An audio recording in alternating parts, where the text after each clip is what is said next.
Hey, welcome to Pat's Soundbites IGTV. Keeping new music alive is what I do on the radio and now on video. Conducting live chats with the artists and learning the story behind their latest release and also playing their new video. Special thanks today to my sponsor Go-Go Tuners. For all guitar players looking for a focus on ease of use, readability, durability, and accuracy, look no further. The Go-Go Tuner is the choice of many touring professionals and a favorite of casual players. Go-Go's signature green you're in and red you're out screen makes tuning quick and easy. For more information, go to the website at gogotuners.com. Special thanks to WBXO Classic Rock Radio Redefined, allowing me to keep new music alive on the radio airways on the Pat Show every Sunday from 5 to 8 Eastern Standard Time. Only on WBXO Classic Rock Redefined. And a big thank you to Mr. Evan Balzer for allowing me to use his amazing instrumental that you're hearing right now. It's called Trails. To find out more incredible music by Evan, go to his website at evanbalzer.com. And today's special guest, well, he's a great friend. He's a world record producer and an incredible bassist. He's Fabrizio Grossi. And Fabrizio has formed his own band called Sound Garage Experience and has released a single and video called Right Down Below, with an album upcoming called Counterfeited Blues. We're going to talk to Fab about all this exciting news. We're going to play the video right down below and a whole lot more. Right here on Pat Soundbites IGTV. Hey, live on Pat Soundbites IGTV. Keeping new music on the radio and on video. And I got a great one today. A friend that I haven't talked to in a while, and I'm happy he is rocking and rolling. One of the coolest and lovable guys in the music business. My man, singer, he's a songwriter, he's a renowned music producer, renowned bassist, one of the sought-out guys out there in the music world. And I'm glad to be able to have him today and chat. My man, Fabrizio Grossi from California. Look at this guy. Is there anybody... Well, I was going to say, is there anybody cooler? But maybe our buddy Billy Gibbons might be a little bit, might be a little, I know I'm growing this. I got a ways to go to catch up with brother Billy. How are you, brother? Great to see you. You look great. I'm great to be here, and thank you for having me. And, for everyone to tuning in, it's great. Awesome. We're doing coast to coast, and that's fantastic. Excellent. I know the track is doing good. Fabrizio's got this great, cool sound. Another great band, Soul Garage Experience, and the track right down below, which we're going to play at the back end of our chat today. And I encourage everybody to go check it out. Go to Spotify, take on Fabrizio, hit that button, because he needs all those lovings that we can give him. New York loves Fabrizio Grossi. Of course, I love the Supersonic Blues Machine too, which we're going to talk a little bit about. But how's your beautiful wife, your daughters, everybody okay during this whole pandemic thing going on? Oh, yeah. Thank you. Everybody, health-wise, we're all okay. Everything else is kind of like, I guess it's left to interpretation. I mean, it's not only my case. I mean, all the colleagues in our music business, and actually movie business too, in Los Angeles, I mean, it's like the major, I guess, industry, and a lot of folks and friends, even, my daughter, regardless being a singer and singing with us with Supersonic and everything, that's her main thing. And, since March, everything is crazy. Just a few things are starting to come back, but so we're just trying to keep a positive vibe. And that's why, we're really kind of like really diving into the music stuff throughout the last few months. That's what we've been doing, as soon as I had the chance to go back to the studio, because my studio is next to Kenny Arnold's. Okay. And when we had to close down, the building was closed down. Kenny doesn't live too far from North Hollywood. He lives in Studio City. So for him, it was like in 5 minutes, sometimes like really early in the morning or late at night. He will go in, just open the gate, close the gate, go in, and just being by himself. So obviously super safe. He was able to go in and practice and do his own stuff. You know, me, I had to take some of the Pro Tools gear and some of the other stuff at home to be able to stay active. But I was not able to access the studio for about 3 months, 3.5 months. Oh, So wow. yeah, it was crazy. But you know, that gave me a lot of room for writing for my online show with on Fab's Music Cafe with with All Guitar Network. And actually, the song that we were talking about, Right Down Below, which is the first single of my solo project, Soul Garage Experience, was actually written. That it's a lockdown song, and it's actually the last song written for the project. And it was not even supposed to be part of it. I mean, just they came out. It came out because of a bunch of things, and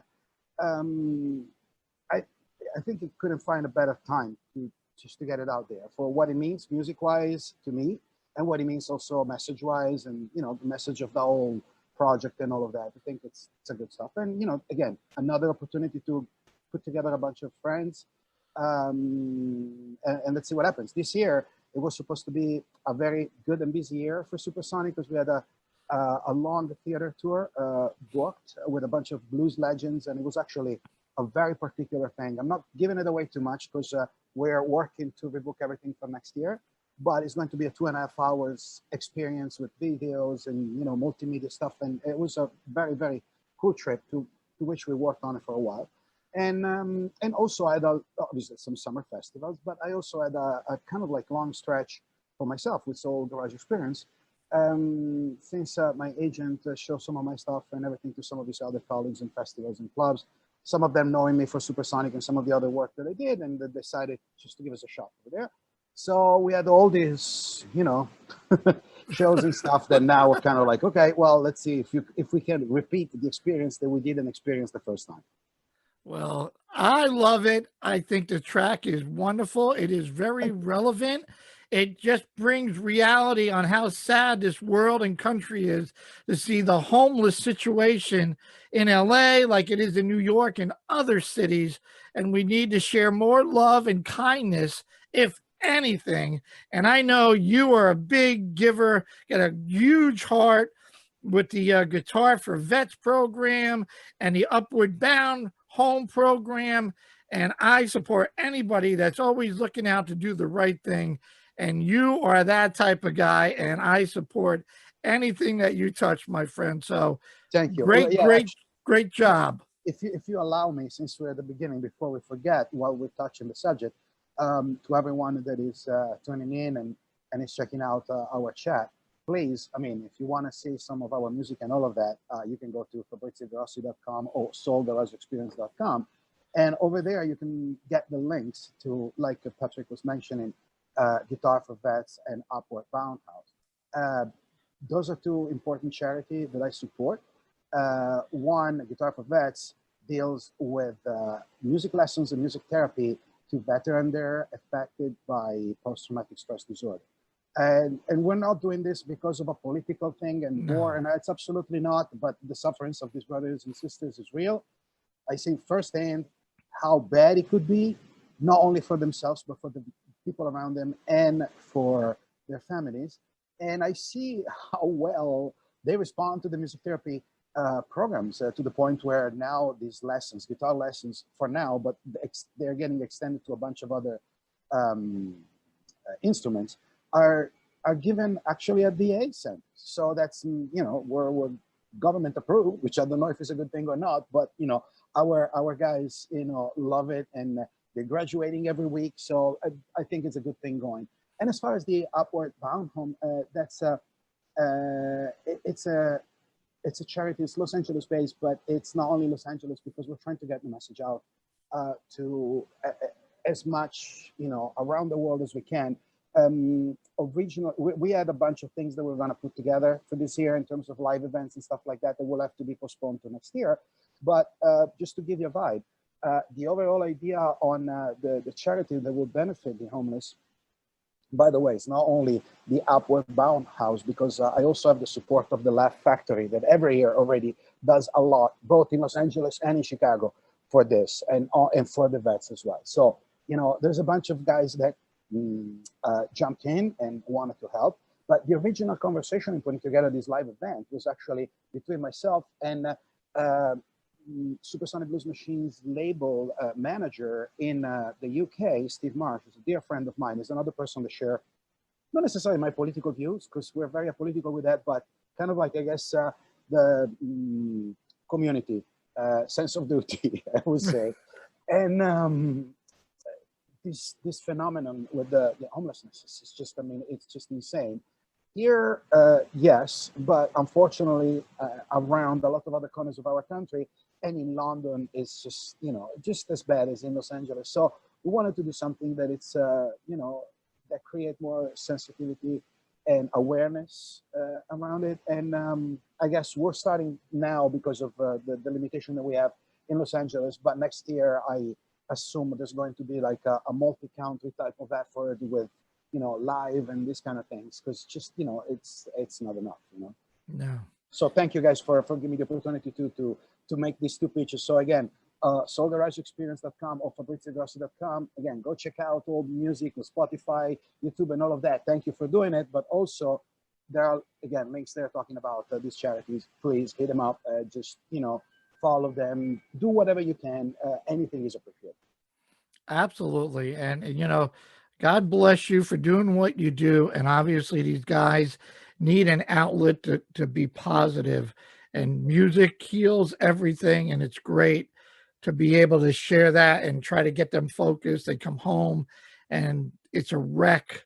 And this is perfect. So this is awesome. So tell me about this Counterfeited Blues album. Tell me about the tracks. Are you the primary songwriter? How many tracks? Is there any covers? Do you have any guest appearances by some of our friends that were tied up with the Supersonic Blues Machine? Give me the song. I love the sound. I love the soulfulness. I love the blues. I love the funk. I love how it all starts up. You get me all wound up. Talk to me about this. Well, I've been collecting songs and working on music for, I would say, the last 30 years. But I never had the chance to do a solo record. And every single time the opportunity came around, whether there was another production or another artist or whatever, and almost sometimes, I mean, I'll take full responsibility. I also gave myself enough excuses not to continue or to have to park it, you know. But I guess, you know, everything comes to fruition. And I guess the real push to all this was in regards of, it's something that came out of Supersonic, believe it or not. As in, I know that you're a fan of the band, and, you know, and we appreciate that. And but as you know, there's been kind of like an evolution in the sound, like a transition between in the what we're doing with Supersonic. I mean, obviously, the band, as I like to say, does 50 Shades of Blues, because everything is blues based, but we're touching a lot of different angles and corners and colors and influences with it. But with California Soul, we're kind of like our second studio record. We kind of like ended up in going a little bit more, to me, I mean, it sounds strange because, you know, I write most of the stuff. I mean, I have a bunch of co-writers and so on, and, you know, and obviously back then Lance and Kenny obviously collaborated to all of the tracks, and then they have to play it, they have to put in their own stuff. So I don't want to make it sound that it's my thing, you know. I'm making around with the idea, but then at the end of the day, what you hear, it's the teamwork, right?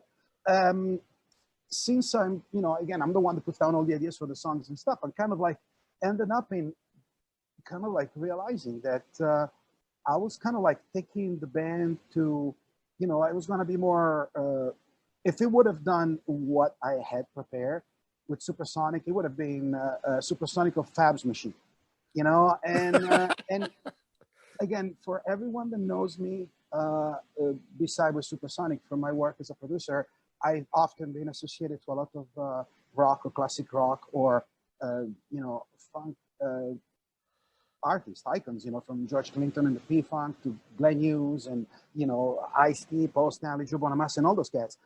So, you know, yeah, that's what they do musically, and I love everything that I do, and I love the people that I work with. But when it comes down to my own stuff, since I was little, even though I was raised in Italy, for me, the thing that really did it all the time was black music.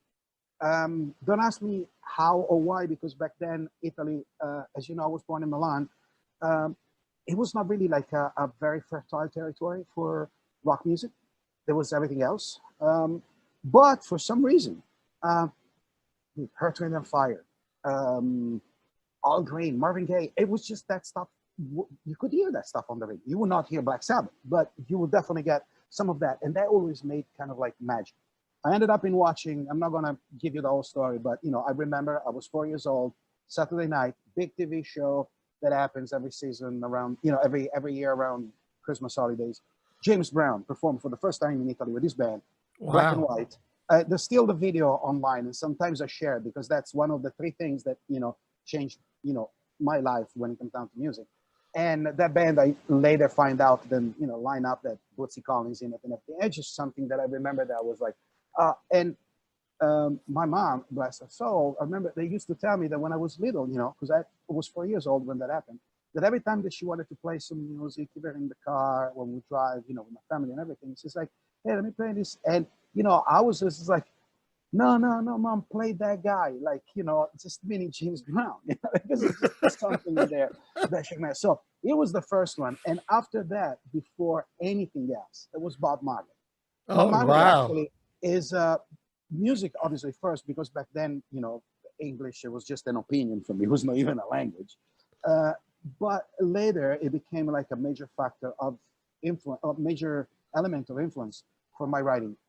Him, John Lennon, Bob Dylan, Marvin Gaye, and Al Green. It's just a super positive, a very peaceful, I mean, Bob Marley, I would say that I probably have to give him at least like a 25% credit for most of Supersonic Blues Machine lyrics are coming from there.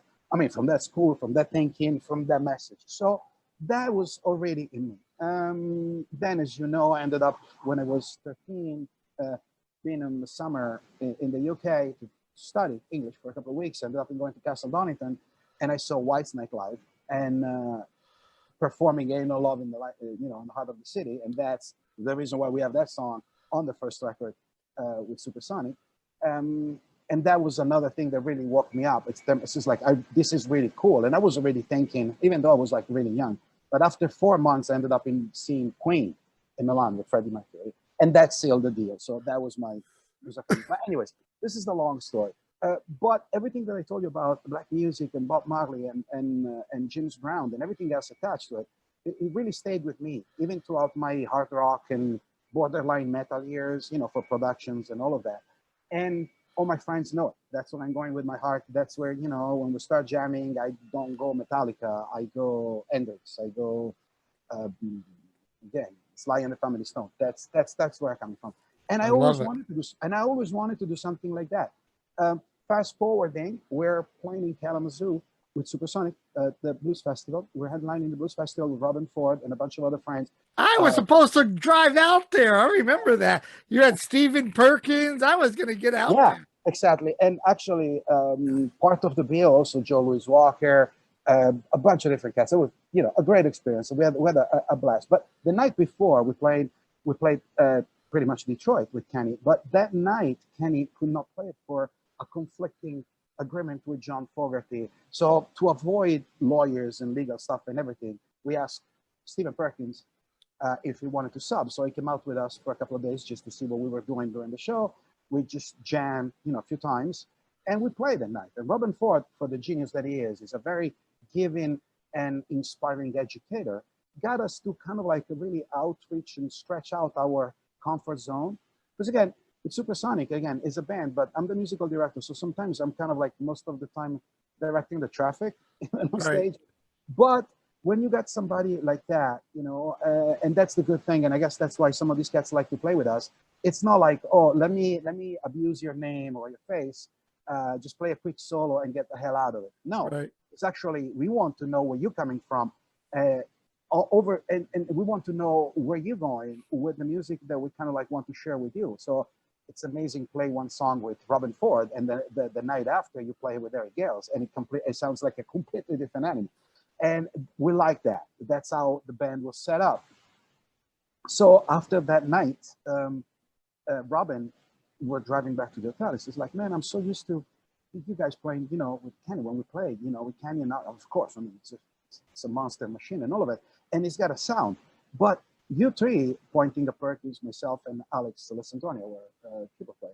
It's just like, when would you play this kind of stuff? You guys sounds like the Doors, but funky. And I'm like, whoa. And Perkins and I were like, because I mean, I'm from Italy, but there is something about the California sound from the '60s that really makes my heart pound and beat hard. And that's why I live here. I think, maybe in a past life, I don't know. It's just that's where I'm home. And we liked the idea, and we started to experiment with some other music, like some Stevie Wonder, some don't even remember. I mean, so many other artists, that music that we got, kind of like rearranged in a California '60s, type of, like, from the Mamas and the Papas to Tower of Power, kind of, Nice. And we started to jam around town, and that thing was coming really well, meaning there was a great response. And I said, you know what? I have all these songs and stuff. Now with Chris Barras being our new singer, songwriter, and him being where he's at, I think probably, the old soul and stuff was probably more like a language that, Lance and I spoke more than Chris. Oh, Chris loved all that shit. But, Chris is from England, and they have a different blues rock and rock tradition. It's a very strong and important one, which I admire, because, most of my favorite band from the time were all British, right? And so he says, you know what, we have the Brit, let's use it, meaning let's, for once again, just take the machine off the road and go somewhere else. And, we ended up in finishing a new record with them, and all this other music that I had aside, even Chris was telling me, says, Pat, listen, with all due respect, I love the songs, but that sounds like something that you should be singing, not me. I said, but I'm not a singer. And he says, like, yeah, well, yeah, but that's what you're saying. Yet all the stuff that I'm getting from you, it's you singing on it. And I'm like, So, it just came out very, very organically. I have a bunch of friends that are playing on it. Kenny Aronoff is playing some tracks. Herman Matthews is playing some tracks. I have a couple of friends of mine from Nashville. Anthony JJ Mora, it's a phenomenal drummer. It does a lot of productions with me. Alistair Green. My ladies, my wife, my daughter, the Supersonic, who's the main nucleus of the female BV sections of Supersonic Blues Machine, are lending their help on the backing vocals side. And a bunch of different talents. I mean, Alex Alessandro and a bunch of other different talents from around town, especially, this monster guitar player, phenomenal artist that is Derek Day. And he's part of, I would say, the touring band of, because it's Soul Garage experience. Again, it's my studio experience, and in studio, there's a lot of stuff that I do. Live, I want this to be a band, and that's why I call it, Soul Garage experience. So just not to give the impression that you come to see me, and just me only, the one-man band. Not really. There is a great band. Stephen Perkins is our main drummer. I have Diamond Nix, is one of the finalists from American Idol. Incredible, insane singer. You guys gonna see, you're gonna get to him in the next few singles that are gonna come out, leading to the album release, which is gonna happen in towards the end of January 2021.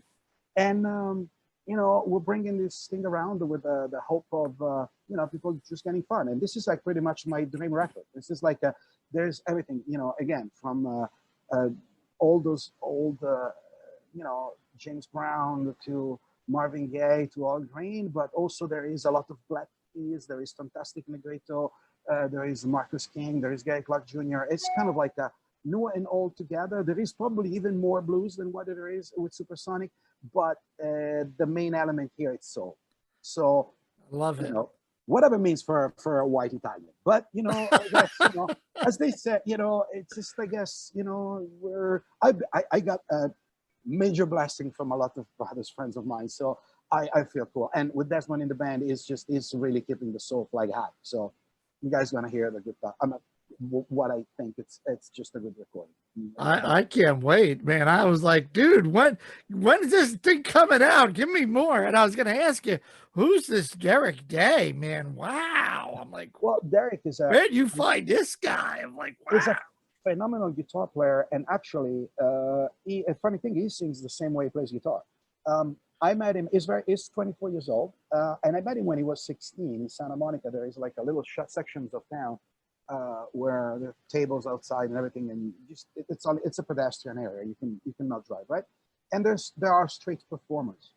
Um, my daughter, we're out with the family, so she said, "Hey, Dad, you need to come and see these guys." So I'm seeing this kid that looked like somebody that could have just jumped out of an Anthrax show, and with shorts, long hair. Um, I don't remember. I think he had a Led Zeppelin T-shirt or something like that. And he was playing with like a little PA, little guitar amp, and a microphone right in the seat. And he was playing Sweet Child of Mine, but he was performing like he was playing in front of 10,000 people, jumping, rolling on the ground. I mean, I was like, dude, really? What the? But the thing is, like, he was singing the song like Robert Plant would have sang the song, and he was playing real emotion. All slash, but even the approach of town, like all it's again, give me that kind of thing. And he was playing Slash's parts like Steve Vai would have. So I went there, introduced myself. We just stayed in touch, became friends, and throughout the last 3-4 years, we ended up in playing and jamming often on other people's material. So kind of like joined forces with Steve Vai and with Vernon Reid and try to help him out as much as we can, because we believe in helping the youngster. And well, now he's got his own thing. He's got a great single out. Actually, you guys check him out. Derek Day, Click. We'll check it out. It's fantastic. And whenever possible, Derek is going to be out with us. Playing live. Very cool. Yeah, I wrote that down. I go, man, I've listened to this guy. I'm like, where did he come from? And his guitar playing was like, wow. I go, but nothing surprises me with you. You find them where they come to you and they go, I want to work with this guy, which is really, really cool. So yeah, I am looking forward to it. Patrick, my past. So basically, I make them an offer that they can refuse. I'm waiting for you to do a cooking show. I remember when you had even Lance over the house. I said, man, I want you to cook. I'm home. I want to learn how to cook real good food like you do. Just thought that's in talks.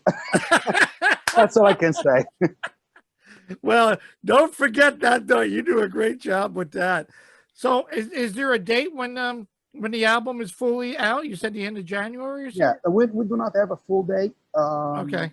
It could be January 31st, 28th, 29th, not sure. And there is a reason for it, just because I decided to do this record independently. Yeah. First of all, not because I have a problem with labels. I mean, I had, possibility to do this project with a couple of different labels. But for once, I wanted to be my own boss. And I wanted to decide if I want to change a song 2 months from now, or we're launching the record, and then I wanted to add another song, I need to be able to do it, because that's what music is all about. Nobody's getting rich out of music nowadays. Can barely make a living with what we're doing if it wasn't for shows. So, I'm not gonna just, take a number and wait for 9 months before, a label get everything squared with all the other obligations that they have, which are necessary for them to run the business. And also, again, I think making it independent to give me a little bit more flexibility, attitude, to talk about when I wanted to talk about it, and do songs like it's funny because it's not that I'm getting pressure, absolutely not. But even with Supersonic and some of the other bigger names that I'm working with, there's always that, we need to have like a couple of songs for the radio and all of that, and the length and all of it. This time around, it's just like, how come when I grow up, all the stuff that I listen to were like major on the radio, and everything was like always 4.5 minutes, 5 minutes. And I remember I was so happy when Guns N' Roses came out and did Sweet Child of Mine. The radio station, the programming director, were so furious about it, because that would have meant 3 different songs that they could have played of other people. But Guns N' Roses were so big that they had to play that song top to bottom, and that was like almost 9 minutes. So it's just like, this is what we need to do. So I ended up in doing the first single, right down below. The actual song itself, there is like a radio edit that we don't really use it. Originally, I was thinking to use that for the video. I was just like, you know what? No, because that doesn't tell the whole story. The best of the song almost happens on the end, which is actually, it's a great soundtrack for what happens visually. No, this is what it is. If you want to watch it, watch it. If you don't want to watch it, don't watch it. But this is what it is, you know. And funny enough, I'm getting so much radio airplay with a song that is 5.3 minutes. Now, and you know, since I guess you know all bets are off right now, so there is not really like a Good thing for you. it doesn't. So, you know, we ended up in doing it that way. And again, on this particular project, it's the first time that I'm producing videos not only as a producer and part of the writing team as I did in the past for a lot of artists, videos and video clips and concerts and DVDs. I did that plenty of time in the last 20, 25 years. This is the first time that I'm actually behind the camera and I'm editing. And I wanted to make sure that the videos and the music and the lyrics and stuff, it's just a consistent message. And Really again, reflects the content of what you wanted, what you created. exactly. And this is very social. The whole record is very social. It's very, I mean, if it wasn't for this type of the style of music, all of that, this could have been a Tom Morello project. I admire Tom Morello very much as a guitar player, as an activist. We share the same values. And I really got inspired about some of the stuff recently that he's been doing. So it's like, dude, you know what? If you're like trapped in a format that doesn't allow you to do that, just get out, just invent yourself, give yourself a different format, but do not stop talking and just don't turn your voice down. And that's exactly what we did with this one. Well, it's great. I'm happy you're getting the radio play that you deserve, and I can't wait, man. I think it's great. I love the track. I love the video, and I'm that guy that can play anything, and I'm itching I for know so much more.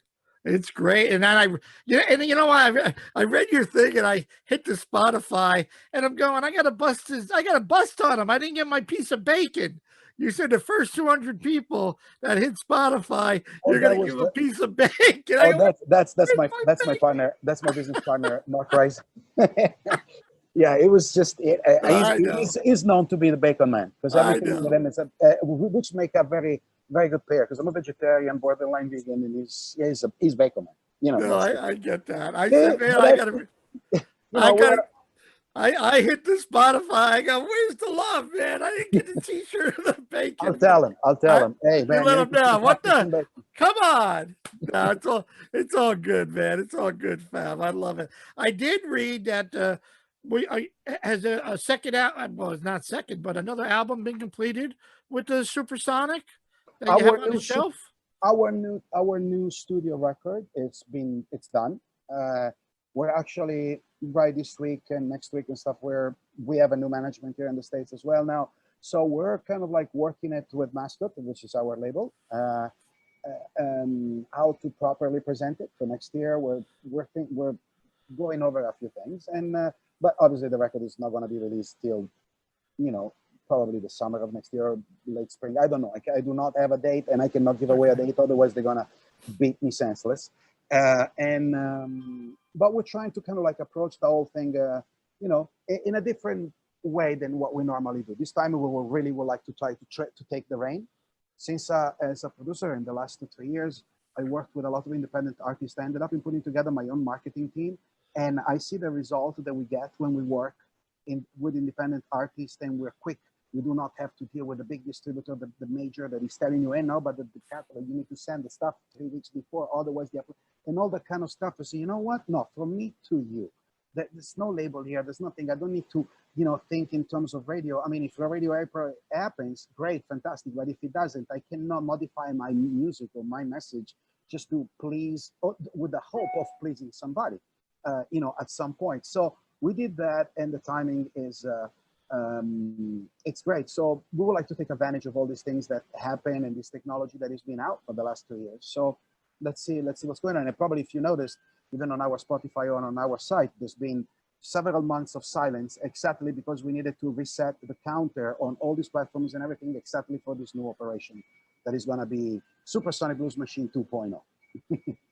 I just love following you on the social media and see all the radio stations that have really picked up right down below that you're getting so much airtime. And I think that is awesome for you. I think that's Thank you. great. I haven't called my man, Mr. Our buddy Reverend Billy, in a while. I know he's working on a few things. Mm-hmm. Yeah, the last time we spoke when he was here in town.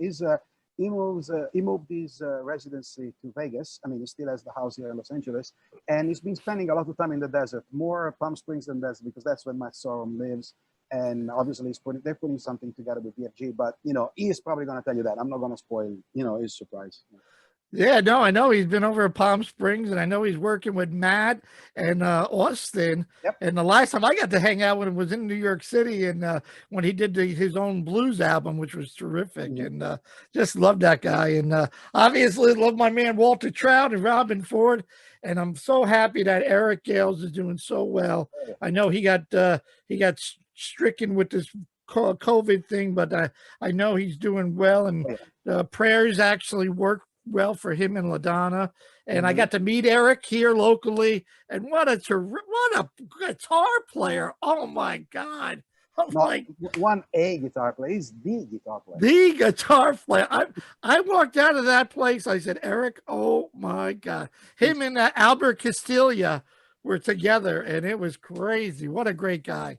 I'm just happy he's okay. That's the main thing. I met Eric the first time, and the first time that we worked together, it was actually in 2000, because I was doing a couple of Hendrix rendition for George Clinton and the P-Funk, and Eric ended up in playing guitar on it. It's just, I mean, it blew me away. I mean, of course I knew who he was before, but one thing is like listening to the records because they're good, and one thing is just and then of course we got to become very, very good friends. I was with him, I would say during his transition, and that was just I guess when those things happen. It's funny enough because I lived that kind of story with a lot of different colleagues and friends of ours, to a point where Glenn Hughes gave me a nickname. He called me the healer. Because, Glenn Hughes called you that? Yeah, because for some reason I always ended up in kind of like hooking up with musicians or artists like that right when they're ready to make the switch. And for some reason, whether it's because we're doing a record together or we're doing something, it's I don't know. It's just I guess that's probably one of my roles here, right? So, and it's good. I mean, it's a good role. So it's not that I'm not. I don't feel bad about it. Well, we know you can sing. Wait till I talk to Glenn. Go, hey, you better watch out. Fabrizio's the singer, buddy. No, Glenn is the singer. He's the singer. He can sing. I'm just faking my way through it. Ah, you did great, buddy. Don't underestimate yourself. I'm not underestimating myself. I just don't think myself as a singer. That's just something that came out of necessity. Well, it did very well. It did very well.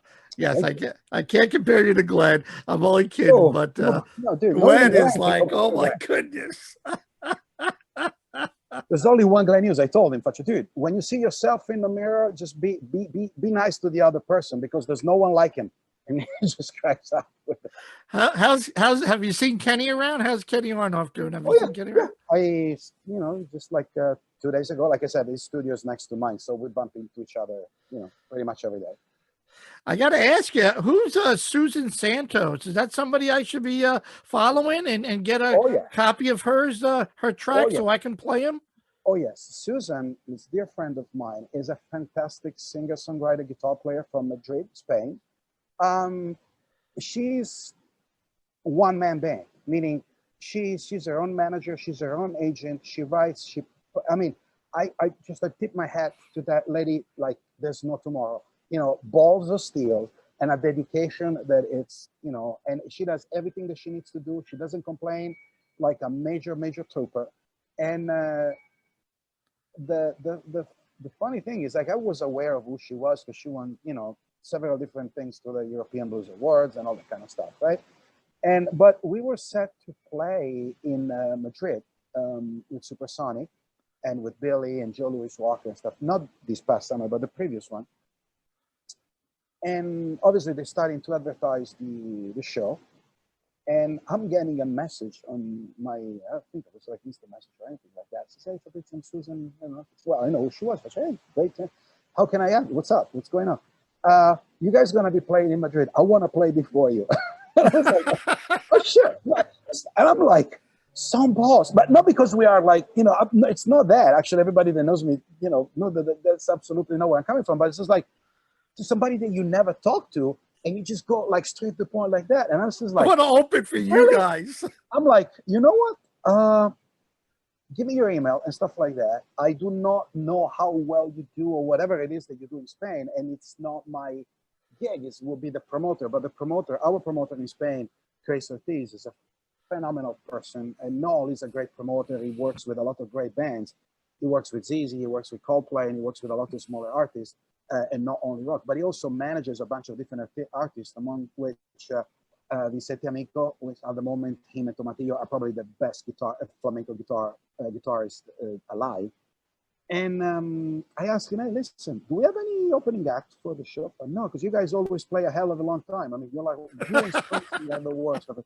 And I says, well, there is a girl here that really kind of like, shocked me, because she said, oh yeah, she's got the names. Yeah, I know she is. Just let me talk to her. So after 2 weeks, she calls me back, says, hey, thank you so much. I'm going to be playing for you and everything. And she did play, and she kicked ass like there was no tomorrow. She has a trio. And then she was so good that at the end of the night when we played, I talked to Billy and we called her up. She came up, and actually the Reverend was like, man, let me tell you, that lady,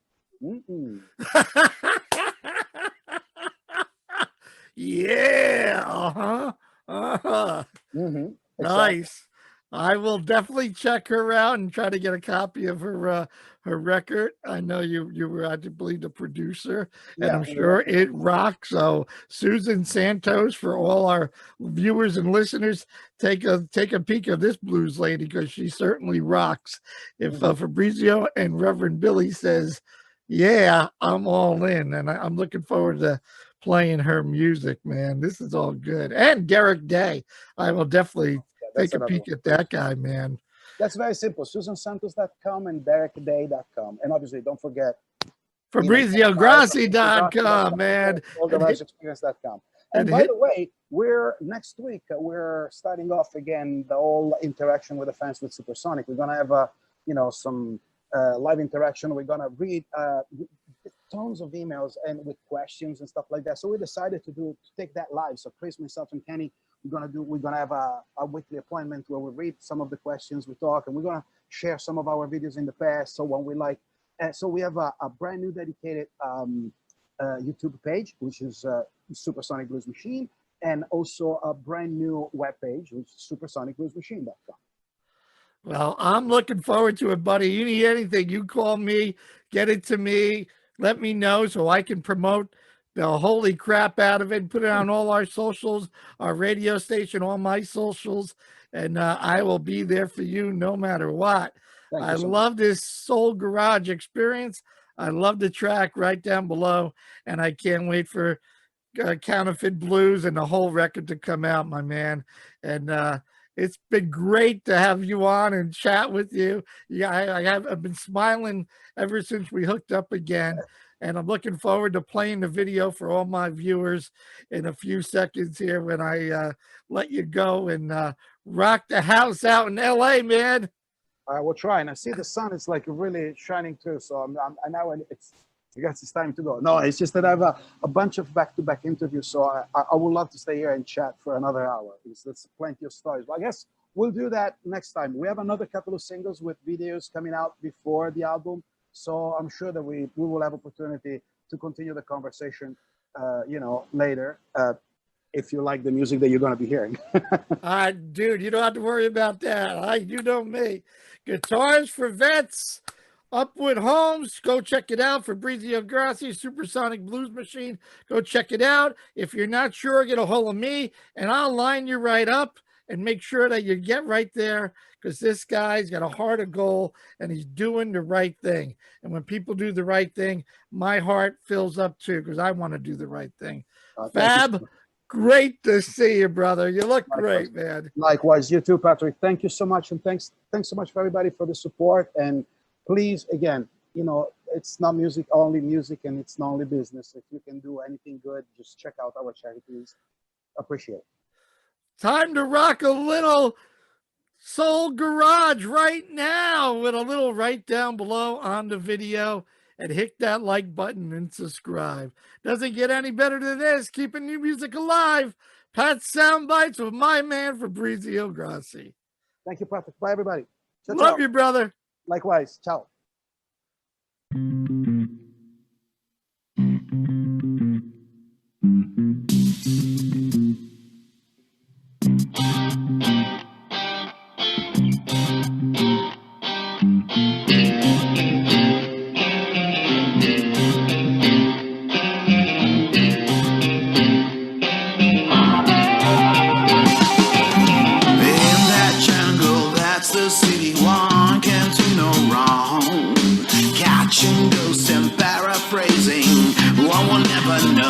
She had to look right. She had to let go. But she ain't looking back. Oh, she better know what's there to know. I bet they know she's so big on. There ain't no coming back to right down the road. Right down the road. The inner circle, outer limits, no one trusted Joe. They said to kill these babies, mama. She wouldn't let him stop, but no. Everything wrong, so he ain't going back.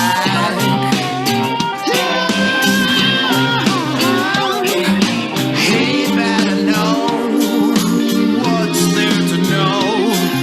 I bet they know it's a big on, but no one's going back to right down the road. Right down the road, below, below.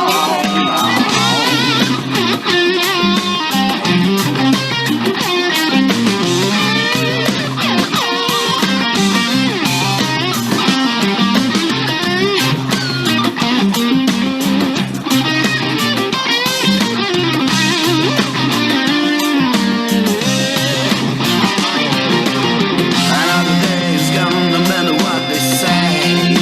It ain't on your mind. Wanna make it right, but they all out to get you. All they won't stop until they're done. Whoa, no.